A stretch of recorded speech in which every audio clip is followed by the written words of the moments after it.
ବହୁ ବାଦ ବିବାଦ ଓ ହିଂସାତ୍ମକ କାର୍ଯ୍ୟକଳାପ ମଧ୍ୟରେ ଶେଷ ହୋଇଛି ଓଡ଼ିଶା ତ୍ରିସ୍ତରୀୟ ପଞ୍ଚାୟତ ନିର୍ବାଚନ 2022। ଏହା ସହ ପ୍ରକାଶ ପାଇସାରିଛି ଫଳାଫଳ। ମୋଟ 853ଟି ଜିଲ୍ଲା ପରିଷଦ ସିଟ୍ ମଧ୍ୟରୁ ଗୋଟିଏ ସିଟ୍ରେ ଜଣେ ପ୍ରାର୍ଥୀଙ୍କର ଦେହାନ୍ତ ହୋଇଯିବାରୁ ବର୍ତ୍ତମାନ ପରିସ୍ଥିତିରେ 852ଟି ଜିଲ୍ଲା ପରିଷଦ ସିଟ୍ରେ 5ଟି ପର୍ଯ୍ୟାୟରେ ଭୋଟ ଗ୍ରହଣ ହୋଇଛି। ଶାସକ ବିଜୁ ଜନତା ଦଳ ମୋଟ 852ଟି ଜିଲ୍ଲା ପରିଷଦ ଆସନରୁ 766ଟି ଜିଲ୍ଲା ପରିଷଦ ଆସନରେ ବିଜୟୀ ହୋଇ ସର୍ବକାଳୀନ ରେକର୍ଡ ସୃଷ୍ଟି କରିଥିବା ବେଳେ ପୁଣି ଥରେ ଧରାଶାୟୀ ହୋଇଛନ୍ତି ବିରୋଧୀ। ସ୍ୱାଧୀନ ପ୍ରାର୍ଥୀମାନଙ୍କୁ ମଧ୍ୟ ସେହିଭଳି ଆଖିଦୃଶିଆ ସଫଳତା ମିଳିପାରିନାହିଁ। ତେବେ ଅନ୍ୟ ଏକ ବିରଳ ଘଟଣାକ୍ରମେ ଏଥର ସମସ୍ତ 30ଟି ଯାକ ଜିଲ୍ଲାରେ ଜିଲ୍ଲା ପରିଷଦ ସଭାପତି ପଦ ହାତେଇବାକୁ ମ୍ୟାଜିକ୍ ନମ୍ବର ହାସଲ କରିଛି ବିଜେଡି। ବର୍ତ୍ତମାନ ଆସନ୍ତୁ ଦେଖିବା ଓଡ଼ିଶାର ପ୍ରମୁଖ 3 ରାଜନୈତିକ ଦଳ ବିଜେଡି, ବିଜେପି ଓ କଂଗ୍ରେସ କେଉଁ ଜିଲ୍ଲାରେ କେତେ ସଂଖ୍ୟକ ଜିଲ୍ଲା ପରିଷଦ ପଦ ହାତେଇବାରେ ସକ୍ଷମ ହୋଇଛନ୍ତି। ମାଲକାନଗିରି ମୋଟ ଜିଲ୍ଲା ପରିଷଦ ଆସନ ସଂଖ୍ୟା 15, ବିଜେଡି 12, ବିଜେପି 0, କଂଗ୍ରେସ 3 ଏବଂ ଅନ୍ୟାନ୍ୟ 0। ରାୟଗଡ଼ା ମୋଟ ଆସନ ସଂଖ୍ୟା 22, ବିଜେଡି 16, ବିଜେପି 0, କଂଗ୍ରେସ 6 ଏବଂ ଅନ୍ୟାନ୍ୟ 0। କୋରାପୁଟ ମୋଟ ଆସନ ସଂଖ୍ୟା 29, ବିଜେଡି 16, ବିଜେପି 0, କଂଗ୍ରେସ 12 ଏବଂ ଅନ୍ୟାନ୍ୟ 1। କଳାହାଣ୍ଡି ମୋଟ ଆସନ ସଂଖ୍ୟା 36, ବିଜେଡି 33, ବିଜେପି 2, କଂଗ୍ରେସ 1 ଏବଂ ଅନ୍ୟାନ୍ୟ 0। ନୂଆପଡ଼ା ମୋଟ ଆସନ ସଂଖ୍ୟା 14, ବିଜେଡି 12, ବିଜେପି 1, କଂଗ୍ରେସ 1 ଏବଂ ଅନ୍ୟାନ୍ୟ 0।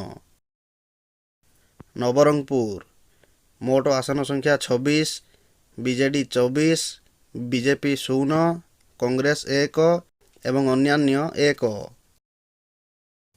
ବଲାଙ୍ଗୀର ମୋଟ ଆସନ ସଂଖ୍ୟା 34, ବିଜେଡି 26, ବିଜେପି 4, କଂଗ୍ରେସ 4 ଏବଂ ଅନ୍ୟାନ୍ୟ 0। ବରଗଡ଼ ମୋଟ ଆସନ ସଂଖ୍ୟା 34, ବିଜେଡି 27, ବିଜେପି 7, କଂଗ୍ରେସ 0 ଏବଂ ଅନ୍ୟାନ୍ୟ 0।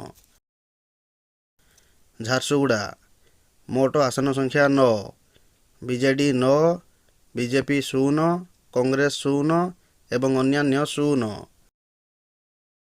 ସମ୍ବଲପୁର ମୋଟ ଆସନ ସଂଖ୍ୟା 18, ବିଜେଡି 16, ବିଜେପି 2, କଂଗ୍ରେସ 0 ଏବଂ ଅନ୍ୟାନ୍ୟ 0।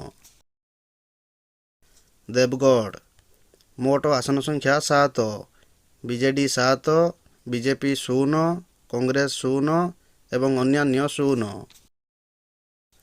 ସୁନ୍ଦରଗଡ଼ ମୋଟ ଆସନ ସଂଖ୍ୟା 35, ବିଜେଡି 33, ବିଜେପି 1, କଂଗ୍ରେସ 0 ଏବଂ ଅନ୍ୟାନ୍ୟ 1।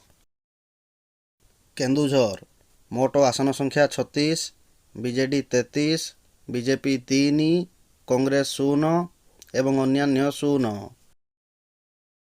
ମୟୂରଭଞ୍ଜ ମୋଟ ଆସନ ସଂଖ୍ୟା 56, ବିଜେଡି 53, ବିଜେପି 0, କଂଗ୍ରେସ 0 ଏବଂ ଅନ୍ୟାନ୍ୟ 3। ବାଲେଶ୍ୱର ମୋଟ ଆସନ ସଂଖ୍ୟା 45, ବିଜେଡି 39, ବିଜେପି 4, କଂଗ୍ରେସ 2 ଏବଂ ଅନ୍ୟାନ୍ୟ 0। ଭଦ୍ରକ ମୋଟ ଆସନ ସଂଖ୍ୟା 28, ବିଜେଡି 28, ବିଜେପି 0, କଂଗ୍ରେସ 0 ଏବଂ ଅନ୍ୟାନ୍ୟ 0। କେନ୍ଦ୍ରାପଡ଼ା ମୋଟ ଆସନ ସଂଖ୍ୟା 32, ବିଜେଡି 31, ବିଜେପି 1, କଂଗ୍ରେସ 0 ଏବଂ ଅନ୍ୟାନ୍ୟ 0। ଯାଜପୁର ମୋଟ ଆସନ ସଂଖ୍ୟା 39, ବିଜେଡି 39, ବିଜେପି 0, କଂଗ୍ରେସ 0 ଏବଂ ଅନ୍ୟାନ୍ୟ 0।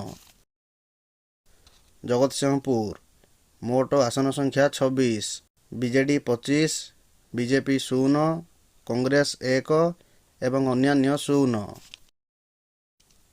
କଟକ ମୋଟ ଆସନ ସଂଖ୍ୟା 46, ବିଜେଡି 45, ବିଜେପି 1, କଂଗ୍ରେସ 0 ଏବଂ ଅନ୍ୟାନ୍ୟ 0। ପୁରୀ ମୋଟ ଆସନ ସଂଖ୍ୟା 33, ବିଜେଡି 30, ବିଜେପି 3, କଂଗ୍ରେସ 0 ଏବଂ ଅନ୍ୟାନ୍ୟ 0।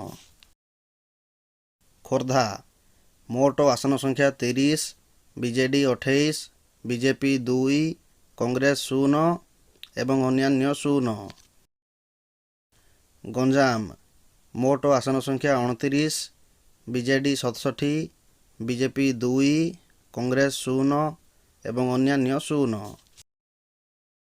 ଗଜପତି ମୋଟ ଆସନ ସଂଖ୍ୟା 14, ବିଜେଡି 11, ବିଜେପି 1, କଂଗ୍ରେସ 2 ଏବଂ ଅନ୍ୟାନ୍ୟ 0। କନ୍ଧମାଳ ମୋଟ ଆସନ ସଂଖ୍ୟା 18, ବିଜେଡି 13, ବିଜେପି 2, କଂଗ୍ରେସ 3 ଏବଂ ଅନ୍ୟାନ୍ୟ 0। ବୌଦ୍ଧ ମୋଟ ଆସନ ସଂଖ୍ୟା 9, ବିଜେଡି 7, ବିଜେପି 2, କଂଗ୍ରେସ 0 ଏବଂ ଅନ୍ୟାନ୍ୟ 0। ନୟାଗଡ଼ ମୋଟ ଆସନ ସଂଖ୍ୟା 24, ବିଜେଡି 22, ବିଜେପି 1, କଂଗ୍ରେସ 0 ଏବଂ ଅନ୍ୟାନ୍ୟ 1। ଅନୁଗୁଳ ମୋଟ ଆସନ ସଂଖ୍ୟା 28, ବିଜେଡି 27, ବିଜେପି 1, କଂଗ୍ରେସ 0 ଏବଂ ଅନ୍ୟାନ୍ୟ 0। ସୁବର୍ଣ୍ଣପୁର ମୋଟ ଆସନ ସଂଖ୍ୟା 13, ବିଜେଡି 11, ବିଜେପି 1, କଂଗ୍ରେସ 0 ଏବଂ ଅନ୍ୟାନ୍ୟ 1। ଢେଙ୍କାନାଳ ମୋଟ ଆସନ ସଂଖ୍ୟା 27, ବିଜେଡି 26, ବିଜେପି 1, କଂଗ୍ରେସ 0 ଏବଂ ଅନ୍ୟାନ୍ୟ 0। ଏହିପରି ଭାବେ ଓଡ଼ିଶାର ସର୍ବମୋଟ 852ଟି ଜିଲ୍ଲା ପରିଷଦ ଆସନରୁ ବିଜେଡି 766ଟିରେ ଜିତିଥିବା ବେଳେ ବିଜେପି 42ଟି, କଂଗ୍ରେସ 37ଟି ଏବଂ ଅନ୍ୟାନ୍ୟ ପ୍ରାର୍ଥୀ 7ଟି ଜିଲ୍ଲା ପରିଷଦ ଆସନରେ ବିଜୟୀ ହୋଇଥିବା ଓଡ଼ିଶା ନିର୍ବାଚନ ଆୟୋଗଙ୍କ ତରଫରୁ ପ୍ରକାଶ କରାଯାଇଛି।